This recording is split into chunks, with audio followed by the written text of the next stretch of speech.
So there's this challenge that this woman named Jessica from the Three Rivers Homestead started a few years ago, and the challenge is called Every Bit Counts Challenge. And the premise of this is that every day for the month of August, you do something to preserve for the future.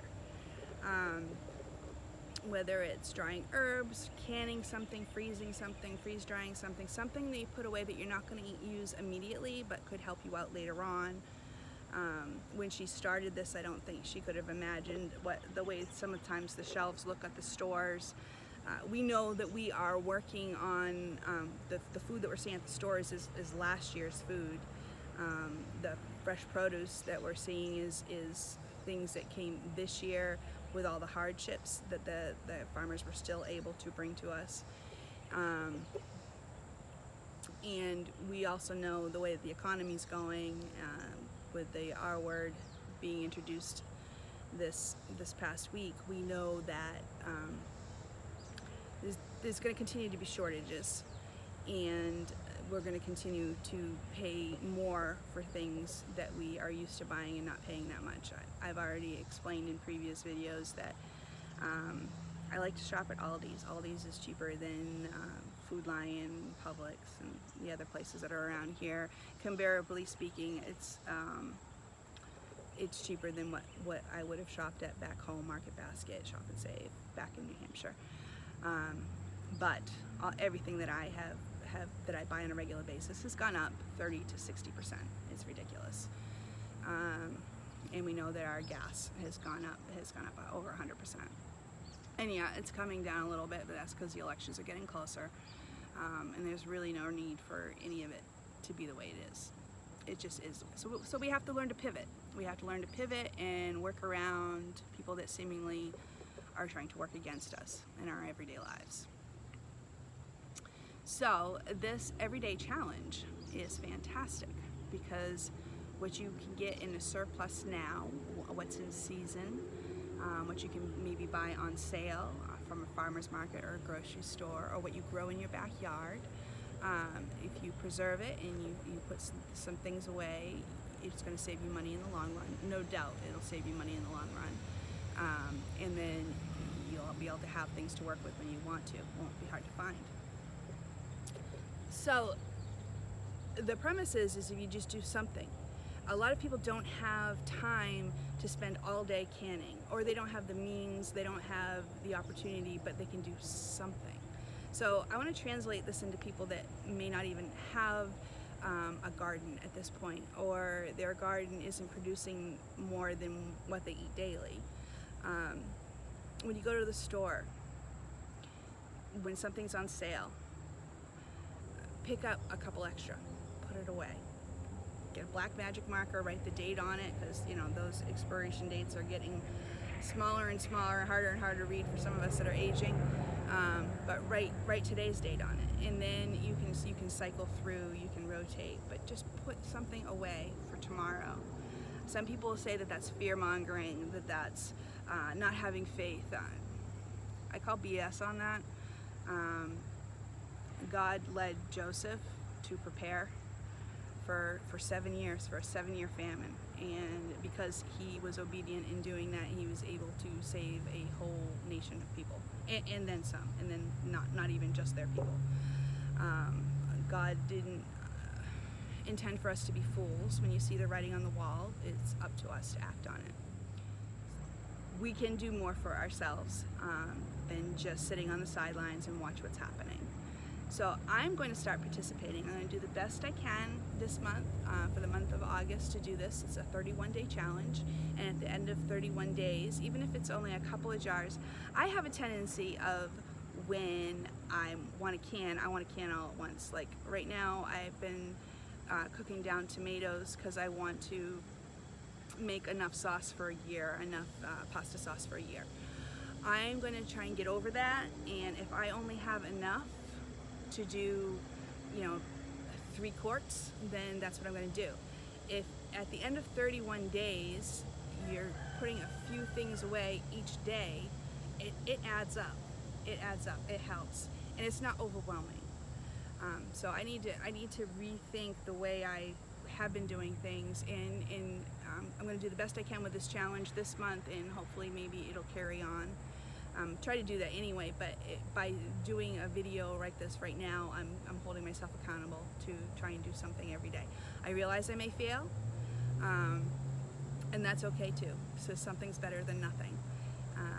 And I invite you all to do the same, to do something thinking about tomorrow, next week, next month, something. If it's an extra 5-pound bag of sugar, well, they're 4 pounds now, but 4-pound bag of sugar, 5-pound bag of flour, whatever it is, just find a container, put it away, and just be prepared. So that's what's on the agenda for today, is get some things done outside before it gets real miserable, before it starts raining, whichever comes first, and to go ahead and start my 31-day challenge. That, again, this came from Jessica of Three Rivers Homestead. I heard about it initially through Sarah from Living Traditions Homestead. I love these people. I've learned so much from them. I hope someday to be able to meet them and thank them for sharing their journey so that I could start a journey of our own.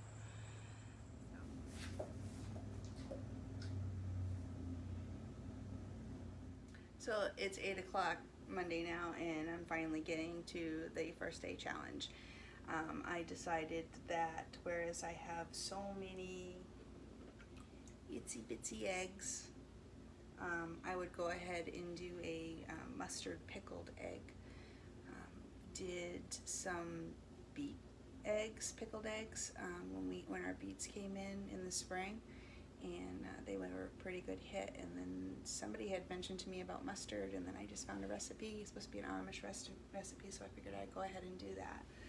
So I have all the eggs in the pot, and in order to get the perfect, I'm trying something new, because I've never ever gotten like the perfect hard-boiled egg where they peel and doesn't chunk into the egg.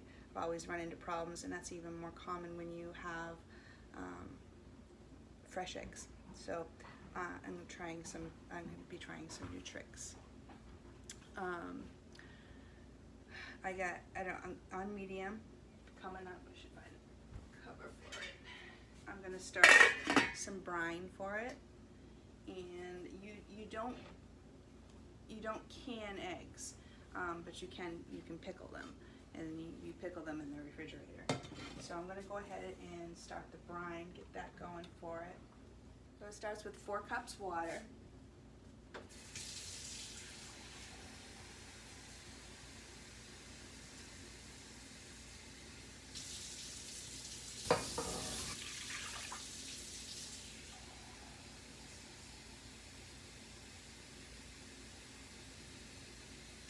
Supposed to be an Amish recipe. I didn't actually find it in my Amish book. I found this online, so I'm not sure if it actually is.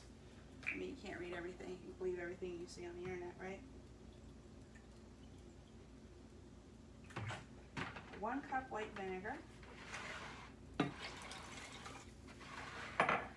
I apologize for the kitchen. I should shut some cupboards. My house will never be a Martha Stewart house. It just will never be. So we got 1 tablespoon salt, and I'm using sea salt. I don't know if it's supposed to, but I've been trying to get away from the iodine salt if I don't have to. Got 1 cup sugar. Should have this before.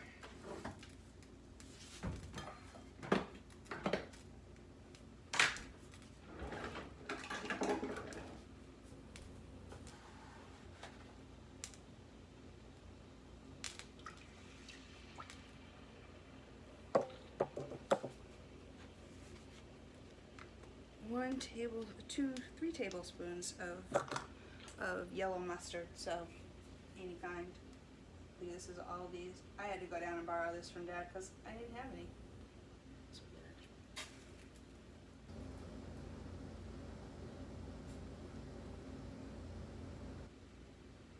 I means I haven't had a whole lot of hamburgers here. At my son's house, yes, but not here, because I always have mustard in hamburgers.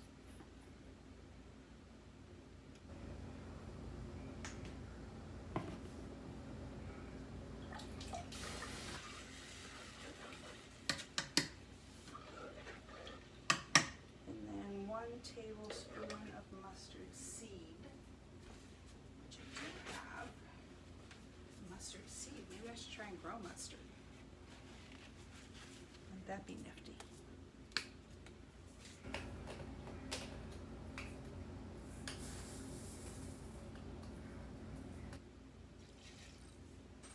Actually, there's only 1 teaspoon mustard seed. That's better.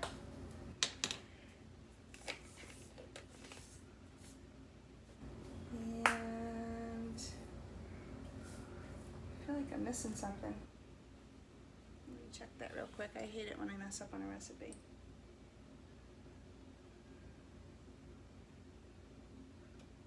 Nope, I got it all. So what I'm going to do is I'm going to get this to a simmer for 5 minutes. Also waiting for these eggs to start boiling. I haven't started yet, but then we'll come back and we'll put the rest of it together. So actually looking over the recipe again, I realized I did mess up. So it was a tablespoon tablespoon of the mustard seed, and it was 2 tablespoons of turmeric, which I completely forgot about, and fortunately I have it. So I didn't want to skip that. Turmeric is so good for your body for inflammation. If it can get into the eggs and get into your body, then that's a good thing. So I just wanted to mention that. And if anybody's interested in having this particular recipe, let me know in the comments, and I will put them in the comments. I have not figured out how to attach a bunch of information to the bio and underneath each video yet. I'm hoping to learn more about YouTube. I mean, I attend YouTube University every day, trying to learn classes and learn from stuff from other homesteaders, but I have no idea how to use YouTube. Trying. The eggs are supposed to cook for about 13 minutes once they start boiling, which is taking forever. And this will simmer, and then we'll come back. So we're back, and the eggs are done. Shut it off. Okay, I'm going to take it over to the other side and do the how to get perfectly peeled hard-boiled. If that's good advice, we're going to find out firsthand. So what I read was is that you take them out of the boiling water and you put them in ice water.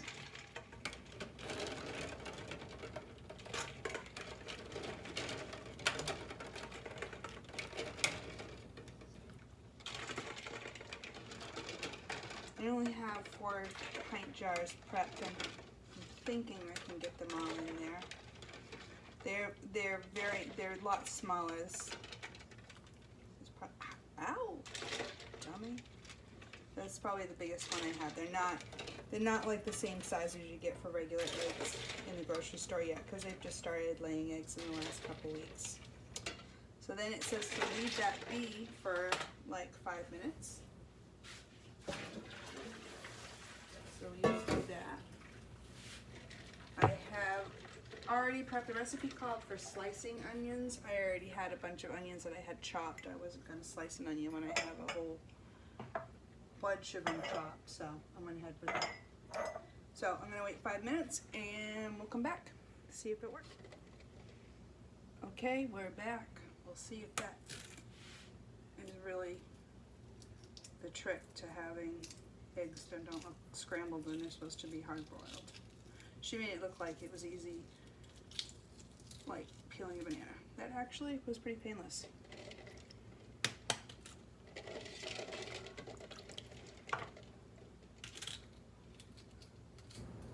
Yeah, it seems to be working so far.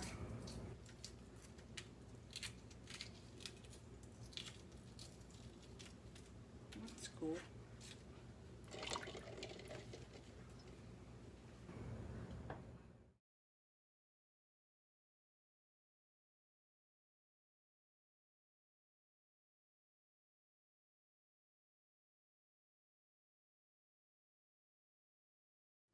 So it didn't work like super awesome. Like none of them came out. I mean, some of them came out perfect, but it wasn't like didn't have issues. Fresh chicken eggs are notorious for having problems with peeling the shells off of them. And also, these guys just started laying like a couple weeks ago, so I don't know as though these shells are as thick as they normally would be. And I did, and a side note, I did have more problems with the white shells than I did with the brown. I don't know if that means anything. Other than, I think the ones that lay the white eggs just started laying this week, actually.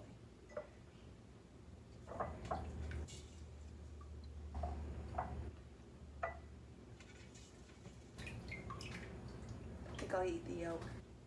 So the last step is just to pour the brine and put the covers on.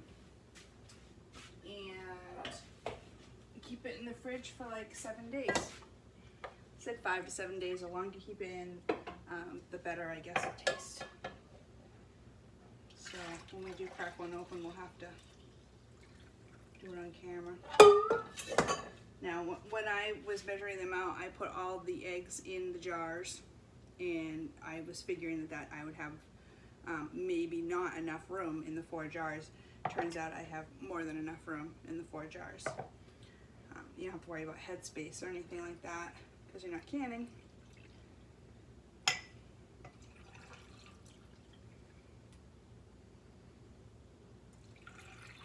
And the video I watched recommended that you just shake them every once in a while to make sure that the liquid is all over, covering so it'll be evenly distributed. So anytime I go out to the garage, because that's where these are going to go for a little while, for a week or so, that's where they're going. The eggshells are going to go outside tomorrow in the hot sun to start drying, to either feed my watermelon so I can stop getting blossom rot, or my worms, because my worms need them too. I have a worm farm. So here we go. So this is the first day of the Every Bit Counts challenge, and I'll be back tomorrow and do something else. Bye.